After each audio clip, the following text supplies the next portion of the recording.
So okay guys, today's video is going to be short and to the point. I'm going to be talking about the Rift S, I'm going to give my overall thoughts and opinions of this headset, and I'm going to be explaining some of the things I've had issues with when using the headset. But with that said, since the issues aren't that extensive, I'm going to be talking about what I personally ran into when setting up this device. Overall, the device setup is simple, however the software cannot verify where the USB 3.0 port is on your computer, and a lot of motherboard manufacturers like to paint their USB ports on their motherboard blue even though they're not USB 3.0. So this is the first issue I ran into. My system would read a USB 3.0 port as being active, and yes, there are USB 3.0 ports on my system, just not on the back of the system where the motherboard is. So I had to get a USB 3.0 extender and plug in directly to the front of my PC, then plug in the DisplayPort into the back of the computer. After I did that, the device setup was super simple and straight to the point. I just plugged it all in, opened up the Oculus software, it told me to set up a Guardian boundary if I wanted it, and if I didn't want it, you don't necessarily need a Guardian boundary system or the play space to use this headset. So if you just want a VR headset for doing racing sims and not really full room support, this is probably a good option. But if you like doing full room supported games, this is also a good option. I've actually tried a few room scale games out with this headset, and I've never ran into any tracking issues.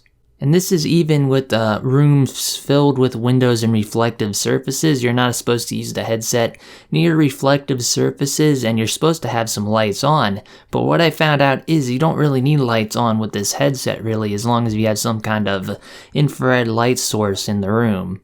If you don't have that, just a simple 140 watt light bulb is enough to, well, use the headset in a dark space.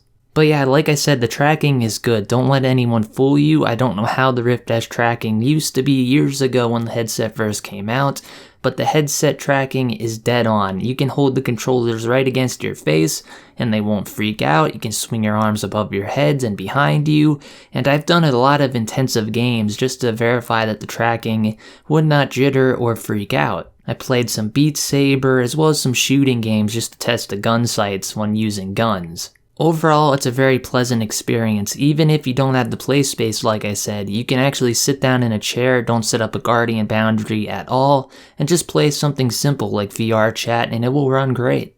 But yeah, one thing I did notice, there are not a lot of accessories that come with the Rift S, and I don't really see an easy way to store the Rift S except in the box that it came in, so be sure you keep the box. That way you can put your headset up when you're done with it and you won't have to worry about it getting scratched.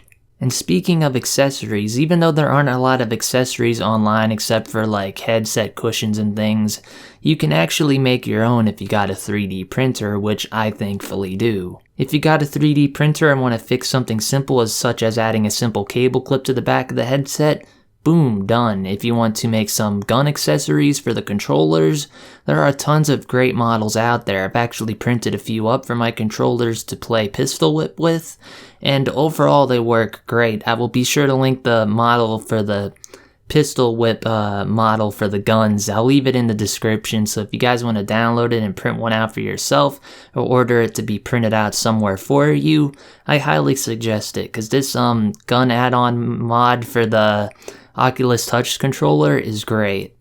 Anyway, I really like this headset. It's my first PC-based VR headset, and overall, my first impressions of it are really strong.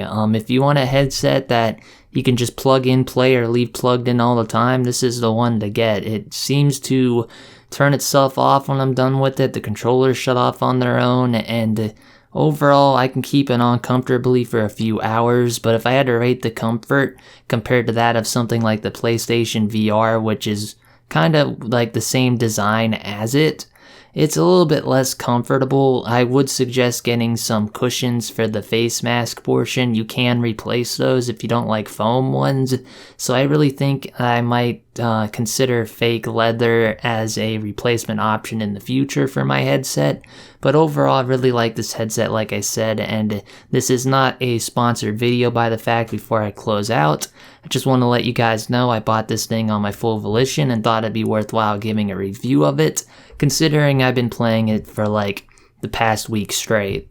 But yeah guys, I'm gonna leave today's video off here now. TTPK signing off. Peace. Now in my case, I made these for my controllers and I think they came out great, and I thought maybe you guys would want to know how I embody. Now one other feature I think you guys might like on Octoprint setup